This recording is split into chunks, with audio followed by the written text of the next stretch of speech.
This girl attacked a man, and when she was charged in court, she could not believe she had been caught. Incredibly, she was not the only teenager to do something completely stupid and suffer the consequences. For example, Rachel and Sheila, two young women who attacked their friend, but ended up being sentenced to more than 30 years in prison. Rachel Schoaf was born on June 10, 1996 in Morgantown, West Virginia, United States. From an early age, she stood out in school theater and was seen as a talented young woman involved in religious activities. Sheila Eddy, born on September 28, 1995 in Blacksville, was known for her outgoing personality and popularity at University High School. The two became close friends of Skyler Neese, forming an inseparable trio that shared secrets and typical moments of adolescence. Over time, the relationship among the three friends began to deteriorate. Rachel and Sheila developed a closer bond with each other, leaving Skyler aside. The two had an intense friendship, the kind that seems unshakable. They were always together, laughed, went out to have fun, and shared secrets. But there was something darker behind that relationship. What no one knew was that behind the smiles and the appearance of normality, they were planning something unimaginable. On July 6, 2012, the teenager Skyler Neese, who was also part of the inseparable trio, mysteriously disappeared at 16 years of age. Her father, worried, notified the authorities and made a desperate appeal to find her. Time passed and the mystery surrounding Skyler's disappearance intensified. Meanwhile, Rachel and Sheila, both 16 at the time, behaved strangely. Sheila made emotional posts on social networks, lamenting her friend's disappearance and asking for her return. Rachel, on the other hand, began to show signs of emotional instability, cried compulsively, and withdrew from people. The truth, however, was still hidden. Months went by until, weighed down by guilt, Rachel finally broke the silence. In January of 2013, she turned herself into the authorities and revealed a shocking secret. Skyler was not missing. She had been attacked by her own friends. During the investigation, Skyler's diary was found, and in it she detailed a night when she saw the two friends being intimate. However, that was a secret of Rachel and Sheila that no one could discover. With that, the police believed this was the motivation for the crime. With Rachel's confession, the police had enough evidence to arrest Sheila. But what happened inside the courtroom was what really left everyone open-mouthed. Rachel, in tears, confessed every detail of what had happened. She said that the two planned everything coldly and that on the night of the crime, they lured Skyler to an isolated place. Sheila, on the other hand, did not show any remorse. She entered the courtroom as if she were going to a fashion show. With a cold look and a slight smile, she heard the accusations without showing emotion. Throughout the trial, she maintained a posture that left even the judge visibly uncomfortable. Skyler's parents were inconsolable. While Rachel showed signs of guilt, Sheila seemed indifferent. She did not even look at the victim's family. The coldness with which she faced the situation made everyone in the room feel a chill down their spine. The judge, visibly impacted, even hesitated before reading the sentence. After all, he was facing two teenagers who had done something unthinkable, and one of them did not even show any kind of remorse. In the end, Sheila pleaded guilty and was sentenced to life imprisonment with the possibility of parole after 15 years, while Rachel received a sentence of 30 years for having collaborated with the investigations. In Barberton, a quiet city in the state of Ohio, no one imagined that a 17-year-old could hide such dark secrets. The son of an apparently normal family, Gavin had no criminal record, nor did he seem like someone who would arouse suspicion. However, something inside him walked down a dark path, a path that would lead him to the center of one of the most shocking cases to reach American courts.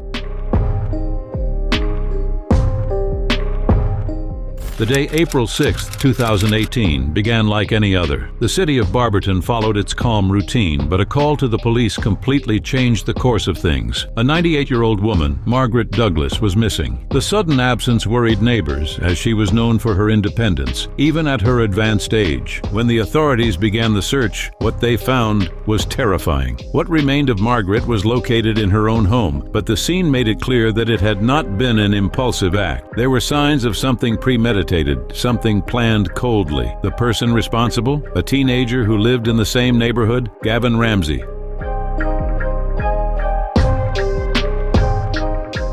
The investigation quickly pointed to Gavin, and when the police reached him, a frightening truth came to light. On the young man's phone, records showed he had documented the entire crime, from the attack on the elderly woman to the countless acts of violence he committed. During the interrogation, he initially denied his involvement, but at a certain moment he admitted his guilt and described the entire crime. The discovery of those images and his confession were enough for Gavin to be taken into custody. The court was preparing to try one of the most disturbing crimes Barberton had ever seen.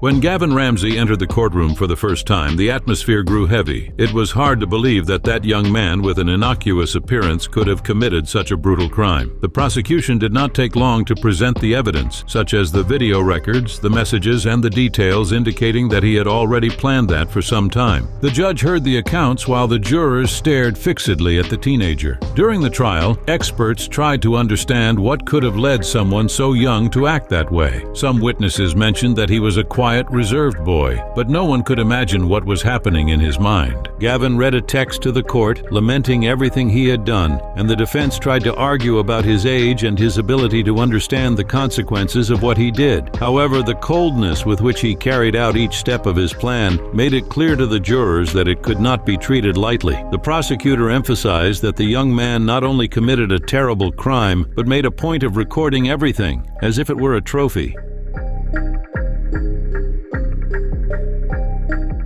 After a tense trial, the decision came. Gavin Ramsay was sentenced to life imprisonment without the possibility of parole. The court had no doubt that he knew exactly what he was doing and that he could not be treated like an ordinary teenager. The sentence was harsh, and the case entered history as one of the most shocking involving a young person in the United States. The name of Gavin Ramsay was marked in criminal records and in the minds of those who followed the case. His cold look in court, his lack of remorse, and the brutality of his actions made him remembered as one of the cruelest teenagers in history. Aiden Fucci was born and raised in St. Johns County, Florida. He was a student at Patriot Oaks Academy and, according to reports, had problematic behavior, with a history of violent episodes and an interest in disturbing themes. Schoolmates mentioned that he often talked about acts of violence, although such statements were not taken seriously at the time.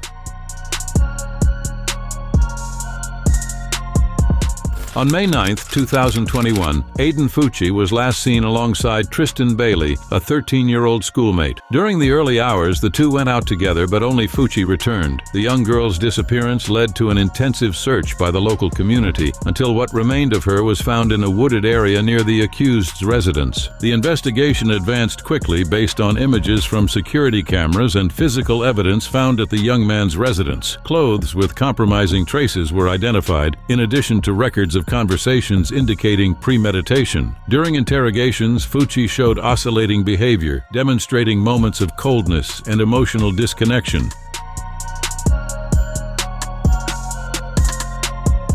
Given the gravity of the facts, Fucci was prosecuted as an adult, even though he was only 14 at the time of the crime. The trial revealed striking details about his personality and behavior before and after the crime. During the hearings, he showed indifferent behavior, even smiling and making inappropriate gestures in court. The only moment when he showed a human reaction was when his grandmother, Deborah Spiewak, spoke during his sentencing. The defense tried to argue that the young man had psychological problems, seeking mitigating factors for the sentence. However, the prosecution highlighted the premeditation and brutality of the act. Witnesses reported that Fucci had already mentioned violent intentions previously, which reinforced the thesis that the crime was planned. In 2023, the court handed down the sentence. He was sentenced to life imprisonment without the possibility of parole. Currently, Aiden Fucci continues serving his sentence.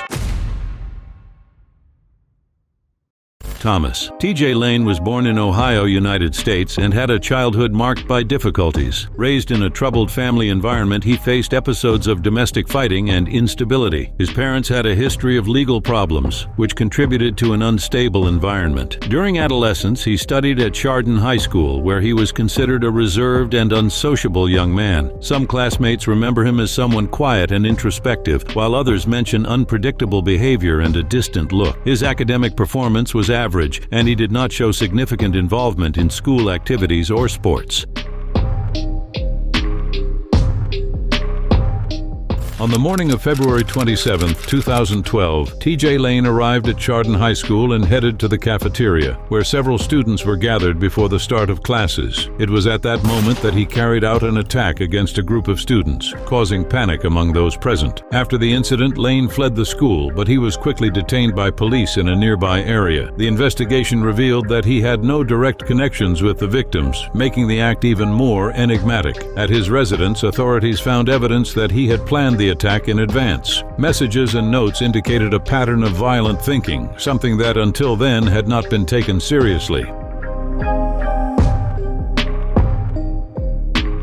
TJ Lane's trial was one of the most impactful moments of the case. The prosecution emphasized the brutality and coldness of the crime, while the defense tried to argue that the young man had psychological disorders. During the hearings, Lane exhibited defiant behavior, even insulting the victims' families in a cruel manner. His posture showed a total lack of remorse, which shocked both the community and the members of the court. He even wore a shirt with wording that clearly acknowledged his guilt and showed that he felt no remorse for what he did. When the sentence was announced, condemning him to life imprisonment without the possibility of parole, Lane reacted in an unexpected way. He smiled. The gesture was interpreted as a sign of contempt for the judicial system and for the consequences of his acts. The courtroom fell silent in the face of the young man's attitude, who remained impassive as the decision was formalized.